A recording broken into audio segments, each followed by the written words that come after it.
So, welcome to the first of the 7-part series, the Berlage sessions on Friday, entitled Into Completion. So this semester we will be looking at different phases of, let's say, what realizes the building in some kind of way. We will be looking at, well, today's lecture on commissioning of architecture and the organization of large-scale architecture firms, particularly SLM, in the post-war period, the expansion towards a global portfolio of work, building through the contractor's lens, construction optimization, detailing and assembly, terrestrial activities, engineering, construction, and other processes involving architecture's realization. We're very pleased to have Niall Hobhouse kick off the series by discussing well, his work, one of his life's work, this basically commissioning of this transformation of a piece of British landscape into a, let's say, living kind of archive, for lack of a better phrase. He'll use his lecture to reflect on what he has learned from the process of reuse, about new ideas on the countryside as a site of traditionally urban activities, about the interaction of architecture and landscape, and about the role of his drawing collection and its constant influx of visitors. So on the one hand, we will hear multiple parallel stories. It's great to have you here at the Berlage and in Delft, considering that we have visited the drawing matter in live at some point. Have any of you been to the site? Raise your hand, Paula. Own it, Paula. One is to mine, it's very short. Thank you. And we look forward to the talk and to hearing your story further. Thank you. It's actually very nice working everyone at lunch from up here. It'll make me get through this very quickly. And I'm grateful for the invitation. I feel quite often about the lecture to specific audiences, and I have also very often to talk about the landscape and the architectural interventions that we've made on this you're participating in an experiment where I'm going to try and combine the two conversations, which is sort of useful for me as a reflection on the real agency of the drawings. In a way, when I started to think about it, I realized that the drawings are the ones that have been and will be on site for a long period. The animals who are part of the farm individually will be gone in a year. The visitors that come are mostly there for the day. So in a way, the drawings are the site. And that's the idea that I wanted to explore, but I hope you'll be patient and bear with me as I meander through this thing. I wanted to start with something in the collection, which is the very last studio collage for the continuous one series.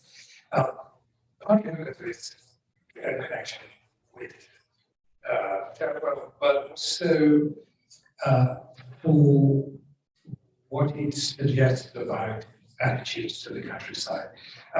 It's called Florence of the Field, and it was made in 1932. And the sort of narrative attached to it is that the monument has been around the world. So it's visited Niagara, it's been to the Taj Mahal, it's been to Vicenza, and it returns elegiacally to the valley of the Arno to find that Florence, it's done its job as an architectural intervention, and the city of Florence has disappeared. disappeared, and there's nothing really left for it to do but to join itself to either end of the Montpellier here and to become, in effect, part of the Vasari corridor. One of the things that always amused me was the extent to which it had to make a very contextual adaptation to the it is almost as though it's acknowledging that it no longer has the autonomy it claims for itself.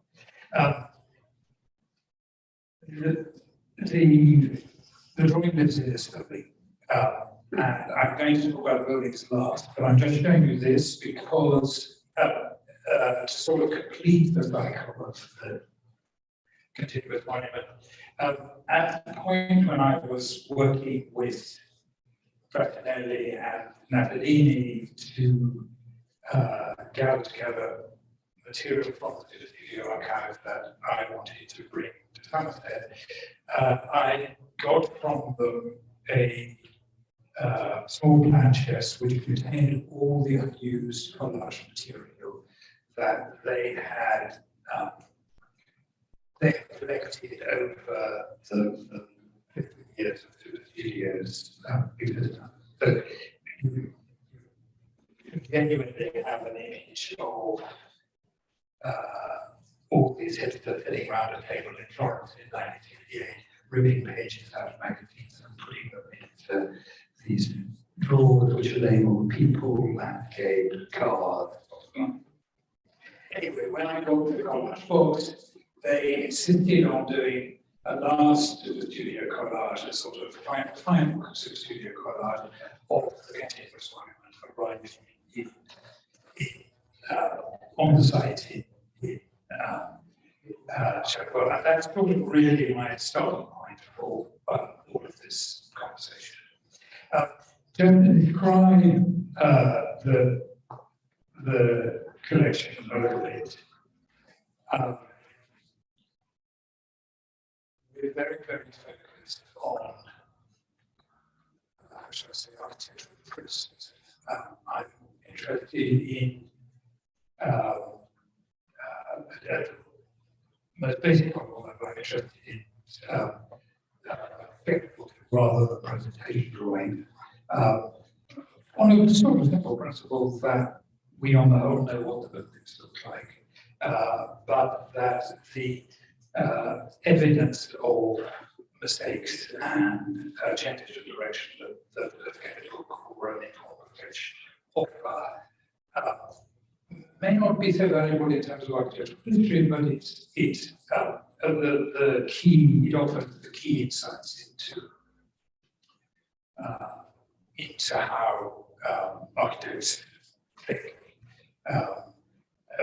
There's another advantage that I have, which is that my colleagues in more formal museums are very easy with sketchbooks. They say that they can only display one sheet at a time in a vitrine.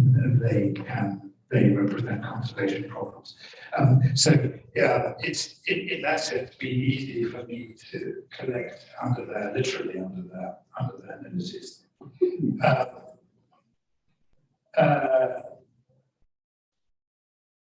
This is really just to expand the idea of how the collection is formed. This is a drawing by Percier, the Napoleonic architect, and a sketch for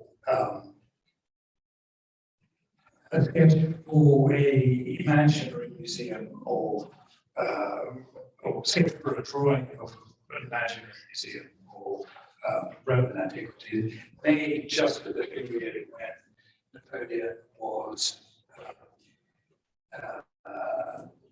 bringing antiquities from the Vatican and to some extent from the Romania, which is where most of these objects were found.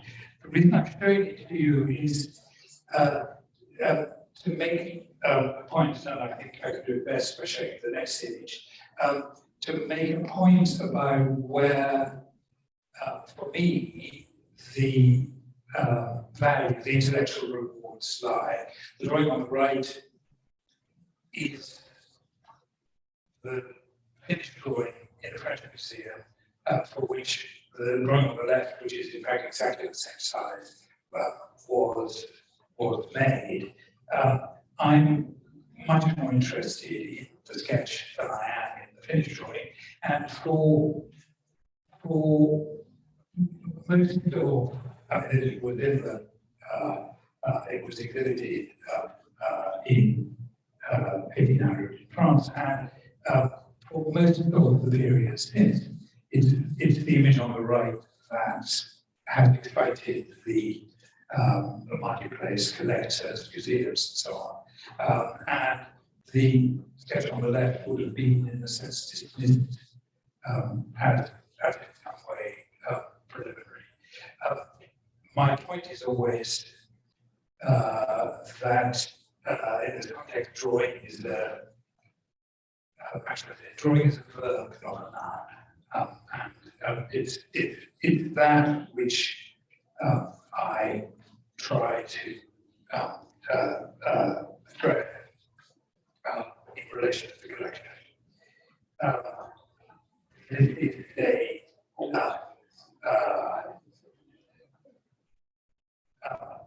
this is here to make a point, which is that drawing, we conceive drawing as very broadly conceived. We have many more drawings than we have objects, but a few objects, when we feel that they are a model is somehow implicated in the actual process of design. And there's at least one historian who makes the point that that it's really only after this model was made to show to the Bishop of Besançon in 1952 that the southern facade of Rochon, for which this is, becomes 4 or 5 meters thick. And I saw somewhere a description of somebody in the studio in Paris describing Corbusier pushing his paintbrush through the top plaster. What I'm trying to maintain as broad a definition of drawing as we can. This is rather the same thing. Mise collage, but in this case, dedicated to these veterans. And I think always worth remembering in this context that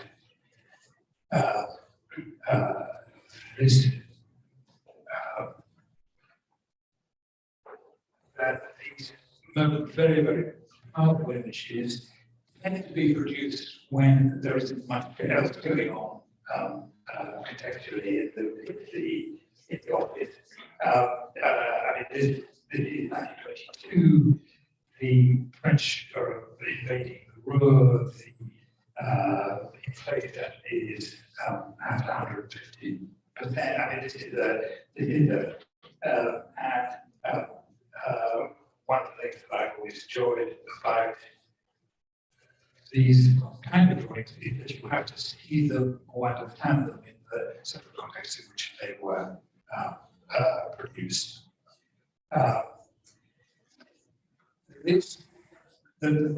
That kind of gives you the background to the collection. This is what I'm now going to do is talk about what the drawings do when they're there, if you like. This was a 3-day workshop that we did with Martin Berlage from the ETH in Zurich, in which he was exploring the idea of an exhibition which subsequently took place last year on the cornice as a feature in feature.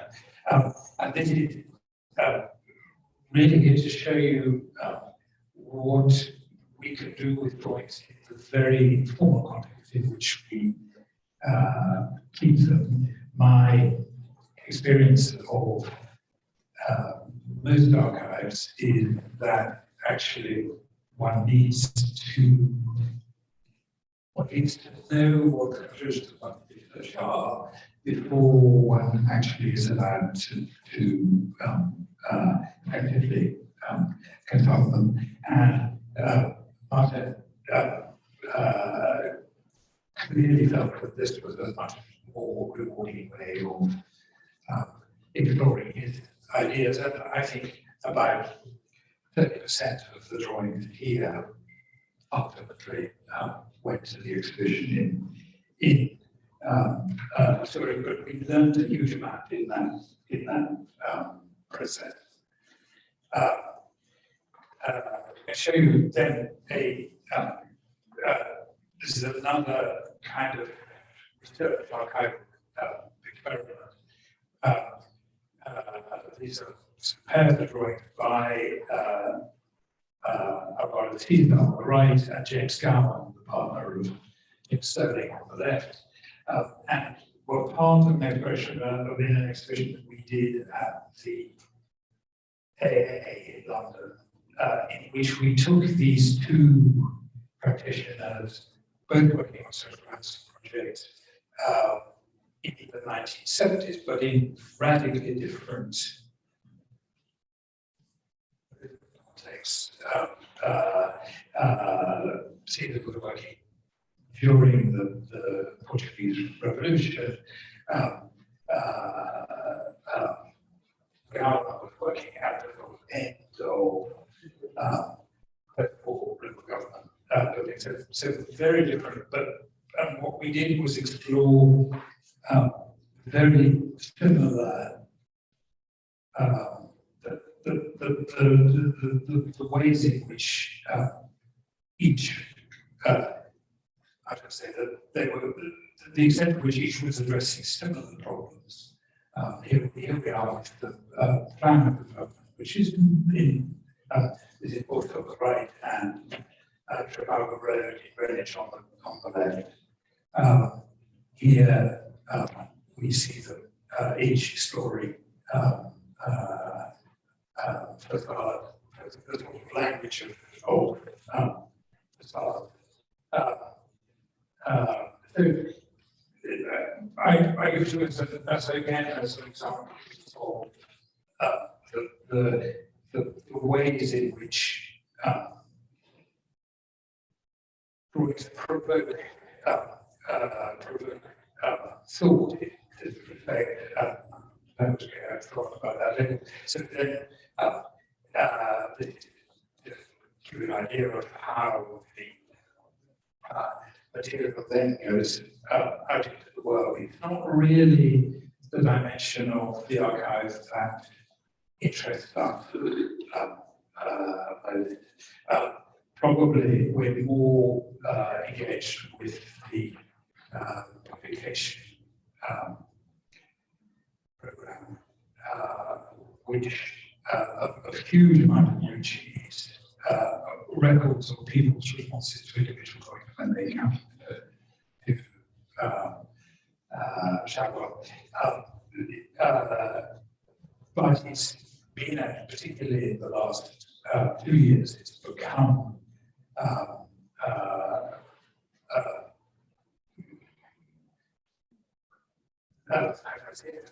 largely very, very popular. We have well over 1,000 visitors today, with people reading 2 or 3 articles on each visit. And these are sort of primary vehicles for reaching public beyond actually visitors to the archive. I was going to tell you a group of photographs at random.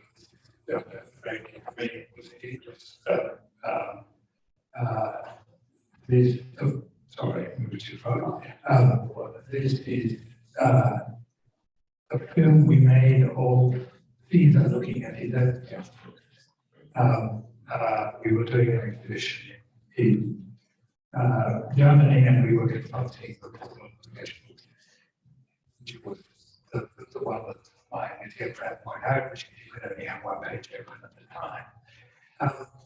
So we sat it out with it actually, and the camera with it, and for more specifically 2 hours, in fact, more or less 4 or 5, we went through his first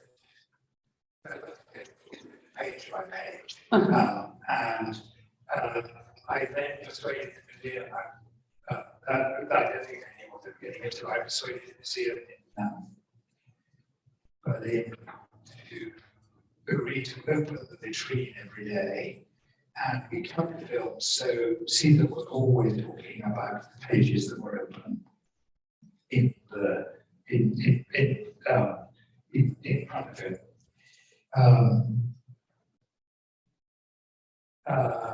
Lots then of students. This is a group of undergraduates. These are 16 and 17-year-olds who come every year for a drawing summer school, which I organized with the University of who are anxious to look and also interesting enough prepared to look at student portfolios on admission, which is so the students come for a week and look at what's in the archive and then work on their own drawings based on all sorts of what they've observed. Here they are actually in our family. You see a proper view of the inside of the archive itself. The point is natural light has a very, very simple environmental thing. The main building of the archives in cross-laminated timber, and I mean, at a very simple level, this is a very good building to house those objects, but what is really happening is that the mass of the walls keeps the temperature very stable. What I said, like it's getting hot and cold on a daily basis. All dry and wet, and the timber also absorbs moisture. So that was a sort of big part of the exercise was to keep the environmental specification robust and typical. And like a lot of other things, it's there as a critique or a challenge to less flexible organizations.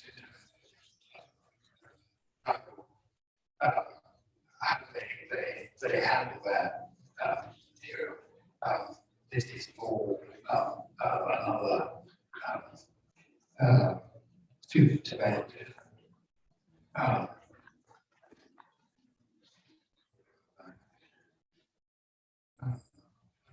And this is, I mean, I would like to get the impression that this is how it is every year, but I would say we get 3,000 or 4,000 students every year in groups of this size or slightly smaller.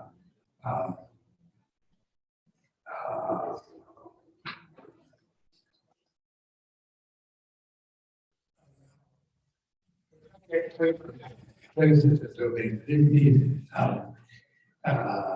the event that we had around moving and re-erecting the novelist Peter Smithson had actually done for me for another fight on the property, and we made a choice to bring it down here to sit between three agricultural things. The sort of suggest a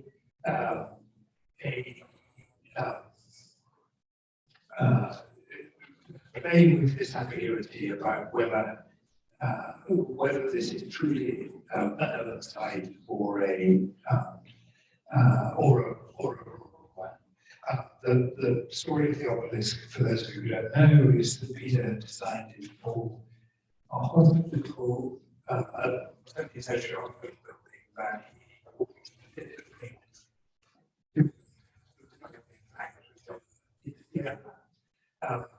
he budgeted called him, and when he proposed it to me, we agreed that it would be more interesting to build it from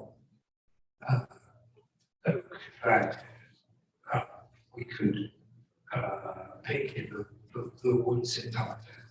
And the construction process in fact happened. He came down one week and he chose the oak trees, and then he came down the following week and the carpenters were already working on the timber structure. So it was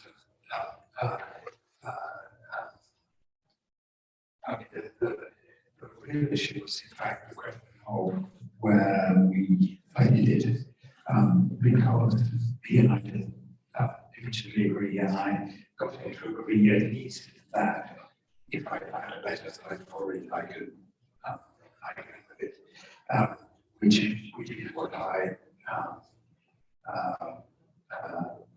did 6 or 7 years ago when we put it out down here.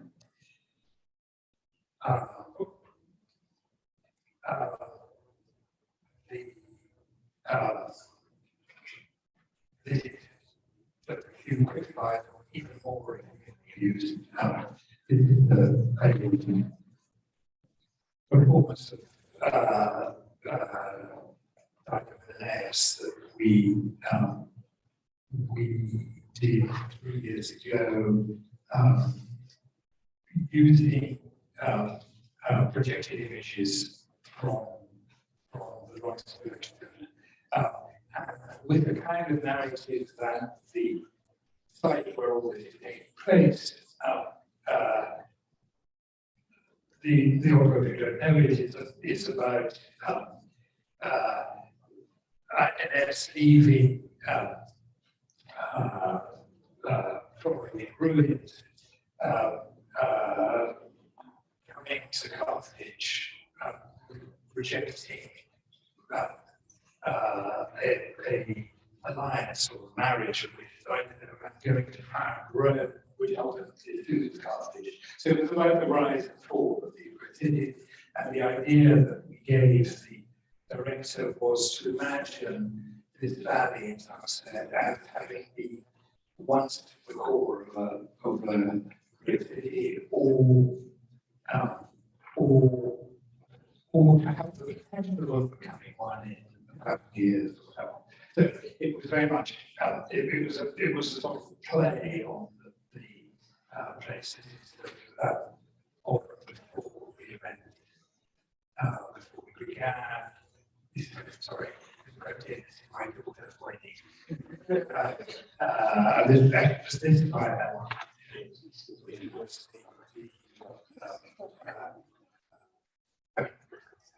She worked out the rent of the virus from uses campus in the which is this one. For 1 year, exactly equals the cost of fishing for 1 night. So we decided that this would be the better use of the building. This is a sort of perspective speech ending. These are 4 students called from Zurich doing yoga in in the office after a long day of looking at drawings. Sorry, I lost it.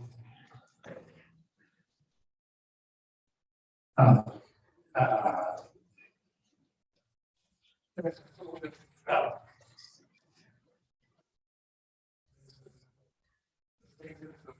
when the files essentially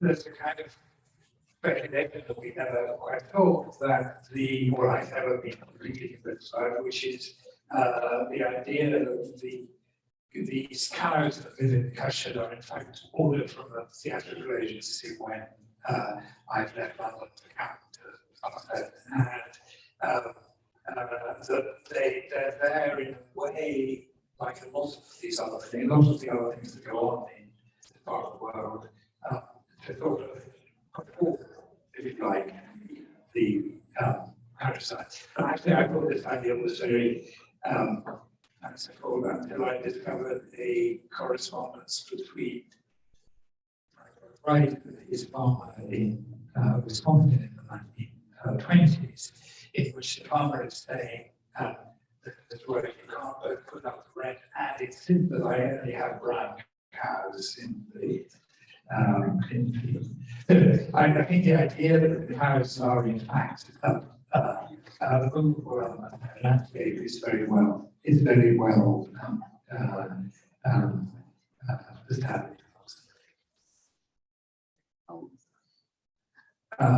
Here, I'm sorry, I really am getting on to the little things. Here finally is the Imperial archive without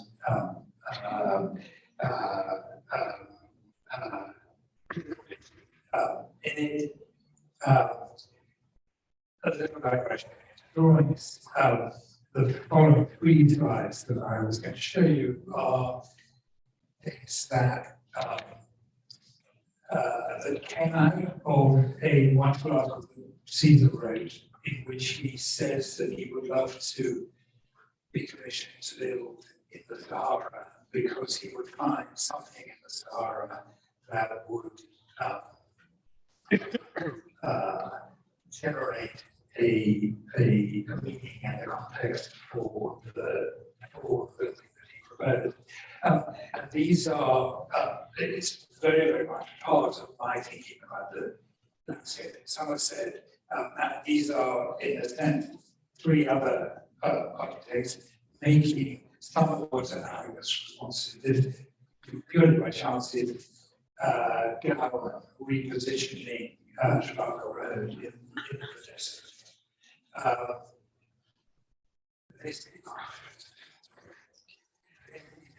Online on the left, drawing on his first American trip in 1960, drawing an American side, Colorado, and then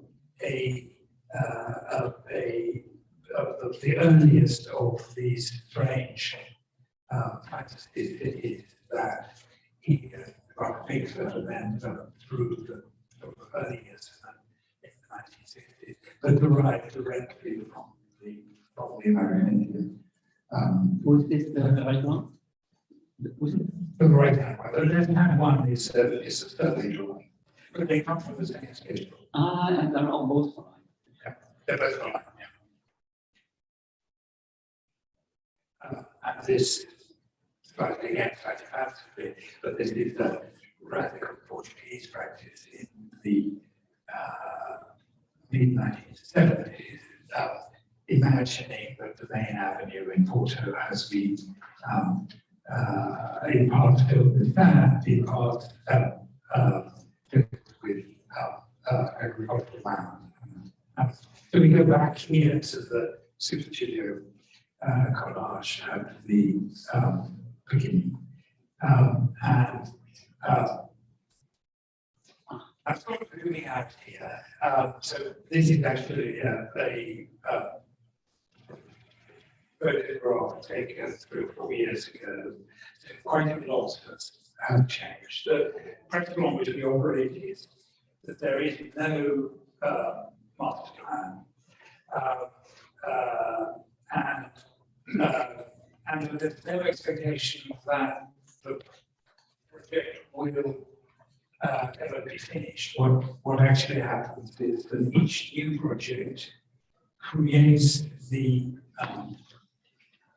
site opportunity for the next. And I remember very well, you can see on the right hand side picture the yellow columns that Alvaro Siza designed actually initially for the Royal Academy. When they came to Somerset, he initially, I said, let's go back to that and decide where they should be. And he placed it right up at the top of the valley, where it was the place where I was leading to be. And I said to him, why do you put them there? And he said, don't you see, if I put them there, I've made space for 6 other buildings in the valley.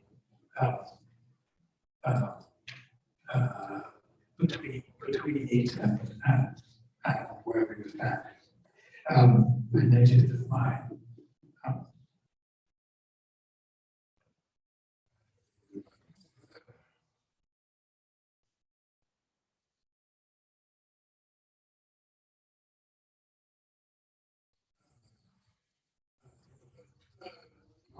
so that gives you a general sense. There isn't the building here that is, I'm wrong. Only the Stephen couch is the only building on the site that's in its original use. So this is 150, 200 years old agricultural buildings that have gradually evolved to other agricultural uses or away altogether from agriculture. The idea of so yeah, the fragment of the sketchbook that in which we drew the Royal Academy project. The brief, if you don't know, was an exhibition in 2014 called 70 Spaces, and we were given the opportunity of transforming the space of the Royal Academy courtyard by a single extension. And it was so very big when I was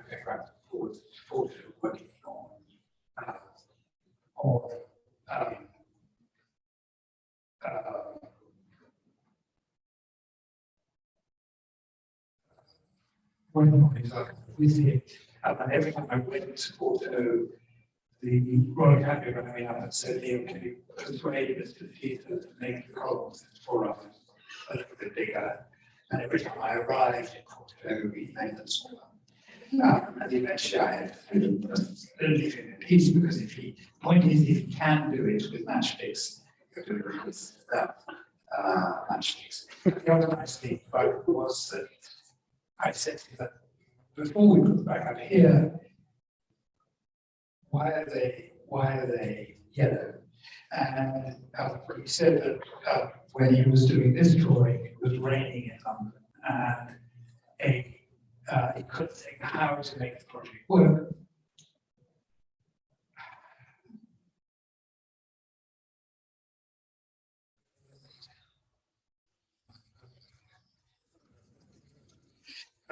If we could just, I mean, have I shown you enough to just stop here and we can, is there enough to go on the conversation? Because I was really talking for 40 minutes. I'm really sorry about that. I should have brought the You don't have the power. I have to go to my car. No. We improvise. Well, I think what haven't we got the stick and we put it onto your machine? I can try. Yeah. I knew it was a mistake to run it on my machine. Listen, does anybody, I'm sorry, this is so anecdotal and diffuse, but the real answer is probably to encourage you to come at some point. look at yourselves. Does anybody have any choice? I mean, I'll go back, but does anybody have any questions or thoughts or observations? I only want to say, it sounds very cool. You mean to be doing it at all? Yeah.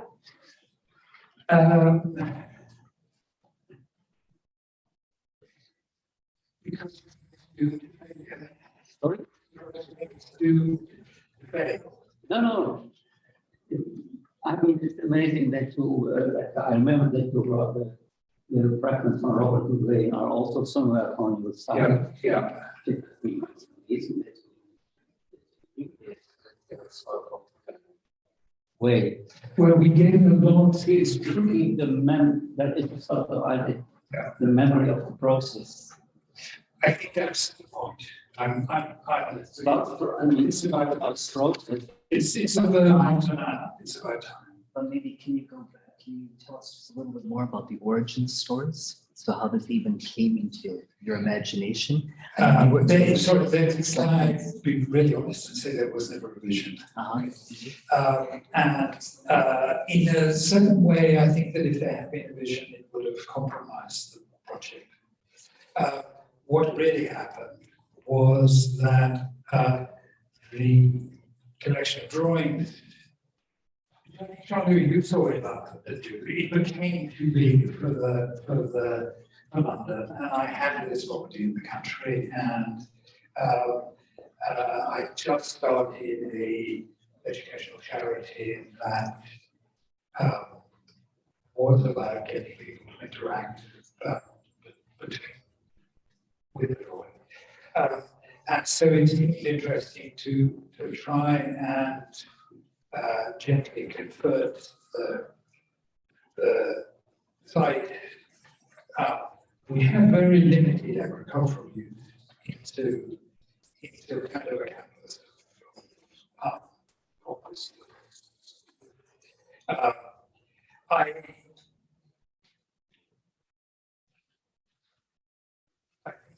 think that it's a full body and rather than optimistic. Sorry? You think it's naive of me rather than optimistic? No, I don't think it's naive. I think it's very interesting that the fact that you are interested to look by the drawing, to look at the process of how things come in time.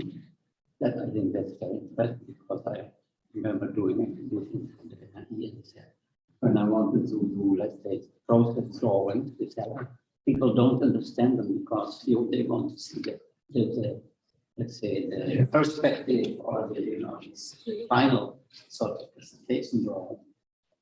Instead of understanding that the energy which is put into a process, it is about the energy which is not only by the architect, but also by the people who draw and the people who build, because the people who build have to look at the drawings.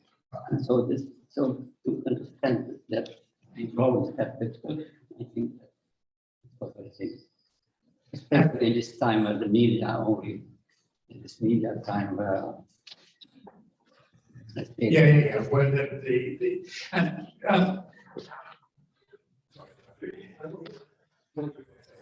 Well, I think I wanted to say a couple of things. First of all, I'm interested in the sort of drift from sketch model, from drawn sketch to sketch model.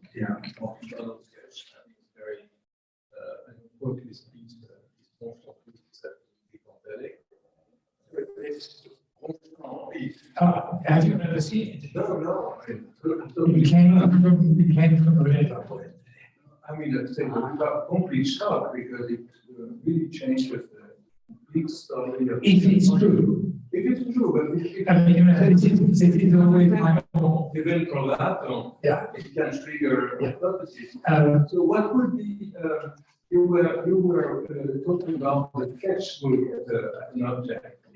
As a diachrony, as the case of Acoma Pueblo and project by Berlage was wonderful. So could there be something like a model book, sketchbook, model book? I'm asking because I'm currently working on the drawings of Frank Gehry. Right. And Which, interestingly enough, is, as you said, could there be something like a model book? I thought Gary. no, precisely. So I published one big volume of historic sketches. Yeah. I'll publish some more. At some point, the sketches vanish, and it begins to crush paper in order to define this project. So, And do you think that that's partly to do with a change in office practice and the office getting bigger? I don't think so. Okay. I don't think so. Because it's clear from talking to quite a lot of people that the model practice comes quite, the Peter's model practice comes quite late in this, and is about having something that the office will gather around and discuss. Yes. Good. I mean, but would it recreate a parallel institution called Mother Matter? Yes,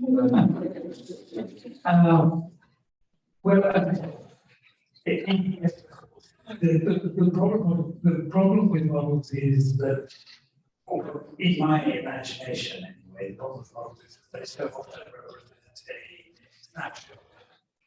Think about it in time, and you can't access the speculative process before or after. They're isolated, but when they're part of the series. The series then becomes very, and I mean, I have it was a terrible revelation for me because about 4 months ago, the building centre ran out, and they were planning an exhibition on architectural models with V&A, and they said, would love to have some drawing out, and I said, but I didn't collect models, I don't have them. And I never typed model into the collection catalog as a title. And we have to I mean, the other great unspoken models is that they are, of course, and to store. Conservationist nightmare. Conservationist nightmare, and at the same time, there's always a slightly a pressure that I want to resist from the museums and the curators, people like you, who say that the model is more readily intelligible than a drawing. It's true. It's true even if, but I don't mind that so much of the fact that if you then, it's like the argument about photographing an exhibition. If you put the photograph in an exhibition or you put a model in an exhibition, it becomes the excuse for people not to look at the drawings.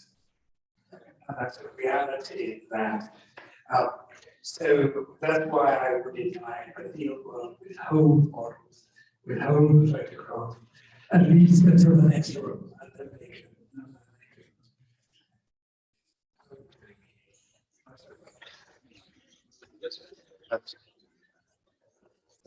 I sort of had my ambition, which is that I want to talk about the drawings, but not about the drawings. Does anyone, I'm really sorry, does anybody else have any idea anything they wanted to ask me? Next question. I was interested in the fact that you store your archive in its construction, and the fact that it's obviously I know. Thanks for the presentation. I was interested in the fact that you store your archive in a timber structure, which is obviously flammable, to an extent quite dangerous. But there's appeared with the idea that timber in contemporary society is considered sustainable and the almighty material. Yeah. Can you take us through your experience? I can, you, of course, I'm probably on any of that. What I know, which is what we really did, I mean, I told you all the product, so no membrane, no void, no insulated there. The top of it is the tree growth, shift to one tree and then a slight cut in Australia, glued together, put on another, cut out, put it on another board that at which point any attempt to argue for carbon neutrality is but I don't think that is. And I mean, I say that I think the technology happened before we started. I think one argument, the defense of the two arguments. One argument is that that building may not be used to store translation for more than another 15, 20 years. I don't catch the digital domain there, I think it's really an institution. But the building will be very, very robust, and even if not used precisely on that site, actually the others will be possible to destroy it, but they will very much use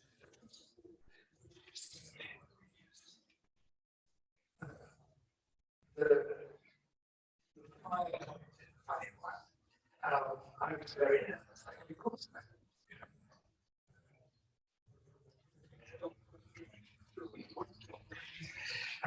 I had the insurance account, the insurance survey account, fire and to my basically he gave it 10 out of 10. I said why? And he said, you see, a fire chief is never, normally this archival stuff is stored in a third basement somewhere. A fire chief is never going to put a fireman into a third basement. But there was a ground floor, everything else here. On that basis, I think that the fire.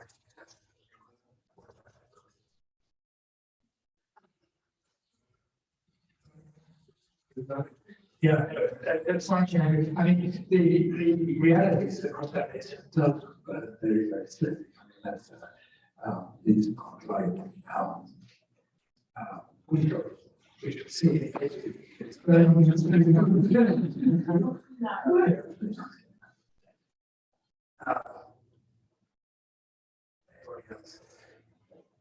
have a question. Yeah. We were just in the studio looking at a video of Karl Lagerfeld with the concept of fashion, and he started the video with like, "I love the trash can."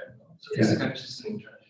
Yeah. And so do you differentiate within your collection sketches made like with the purpose of arriving in an archive like Siza, and you might have found it in the trash can, not intended for archive?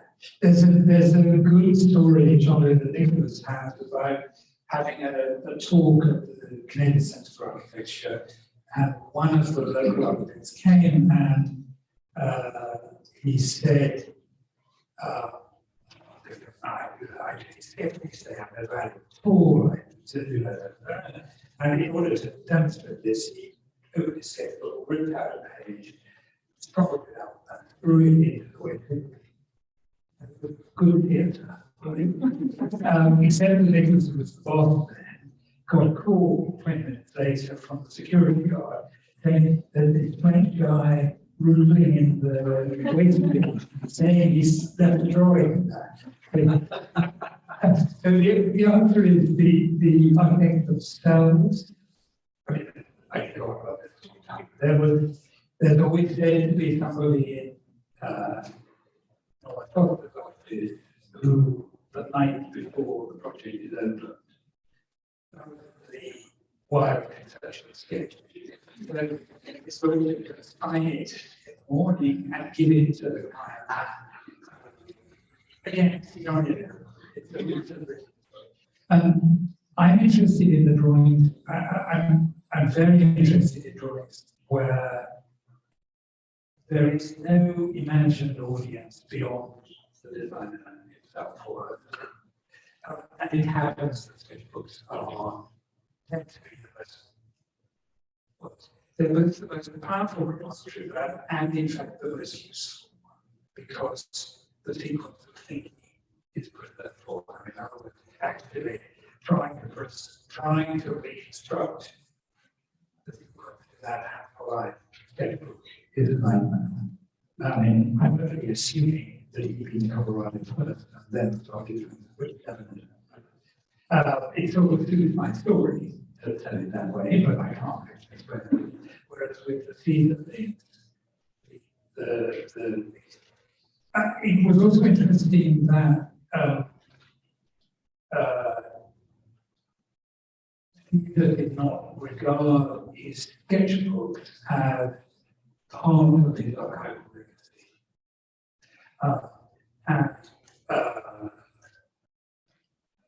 By asking for the photographing projects, which is when he started using sketchbooks.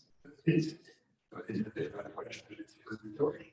That when he was working on the project in Malaguera, it involved him, this was 76, it involved him train for this on a Tuesday, spending all night on the train, ferry across the river, another train to deliver working on site through the whole day, and then repeating his journey going back.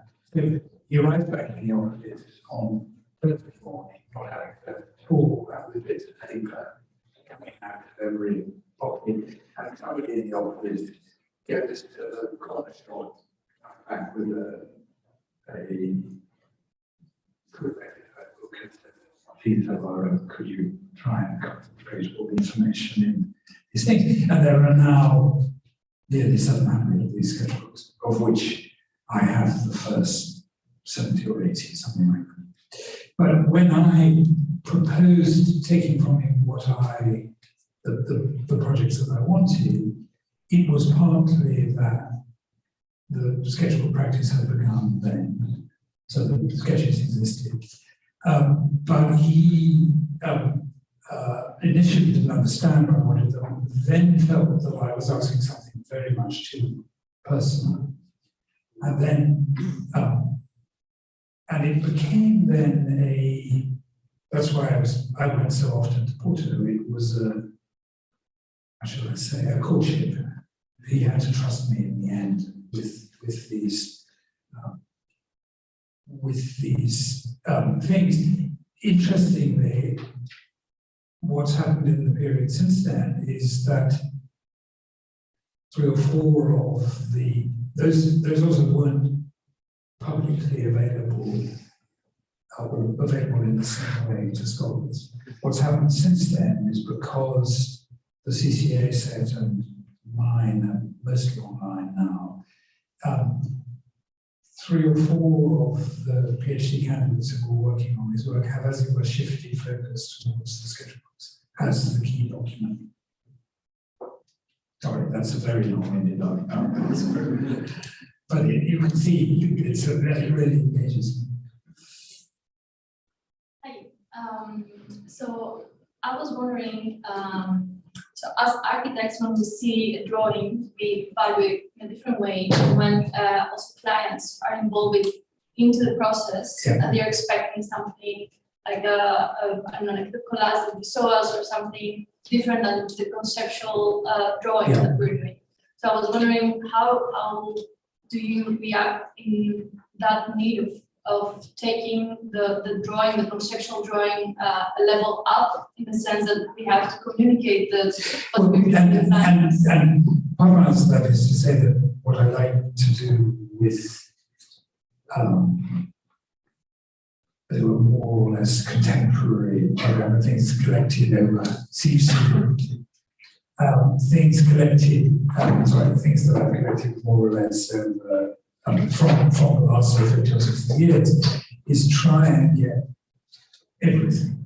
So not only do you get the conceptual sketch, with Siza I have everything that relates to those projects. So you get the conceptual sketches, you get the working drawings for the construction, you get the presentation material. If the presentation material hasn't been given to the client, you get the presentation material. But it's very often the discussions in the office, often on paper and drawing, around how the project is going to be presented that is in fact most interesting. And for instance, I have tried to write presentation material that was never presented to the client. There are all kinds of reasons why it was felt to be too bold and so on. But it tells you actually more about what I was thinking than, yeah.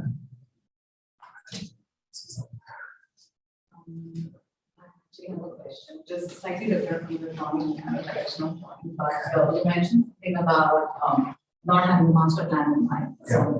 And the project will be finished. So in some ways that the architects are involved and that you are almost taking over the whole authority purpose or the need of that an architect brings to the table.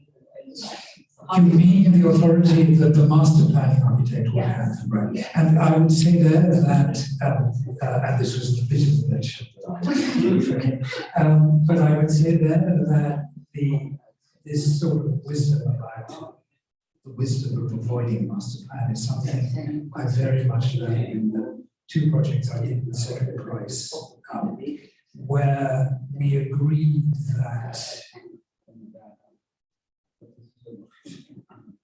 how should I say, that a master plan could have some value as a sort of document for dreaming, but not as something, it's like a business plan. The one thing you know about a business plan is it's never actually going to be executed that way. Okay, so it's aspirational rather. I think the other side of it is that in general, I've ended up working with the architects who are interested in having very complex situations to react with. To do something because and a context that changes even during the period of design because of the buildings are getting built or whatever. So maybe I'm not interested in giving the architects that autonomy. How does that make sense? My fundamental position is that architecture is the key discipline is in fact landscape and not architecture. The buildings are kind of this footnote to a much bigger picture. And if these collaborators, and to be fair, I think I presented as a collaboration. Okay, they know if they come and work for me, they're not going to make any money. And I mean, I'll pay them, but I will drive them mad by changing my mind or whatever. But they will, in fact, and they will have to do something very complicated, which is to adapt themselves intellectually and formally to an existing place with a quite strong character. And I think they enjoy that, and that's the challenge. Anyway, they don't say no.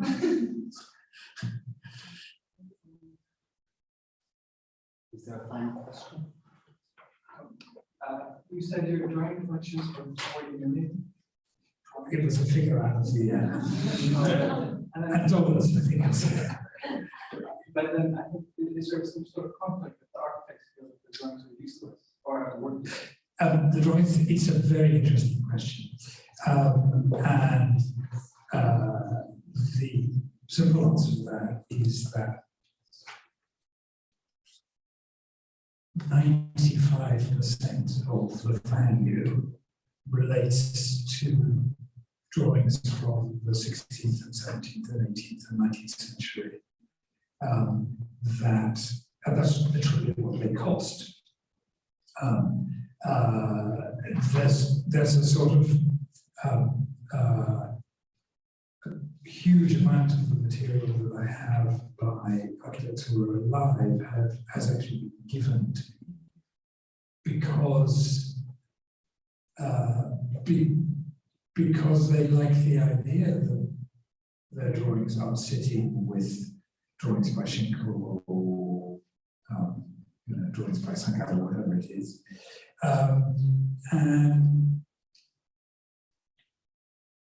And I'm, of course, slightly resistant to the kind of contemporary drawing that is deemed to have is sort of done for experiences or done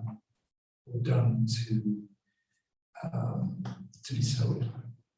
I mean, they're not the drawings I like. I don't know if I've answered your question. It is that it's a funny one. No, but I imagine like you're looking at kind of like art collector in gems and kind of antique store. Yeah. Have like I wish it was as simple as that. But then when you pick it up and bring it into your collection, it's part of this collection.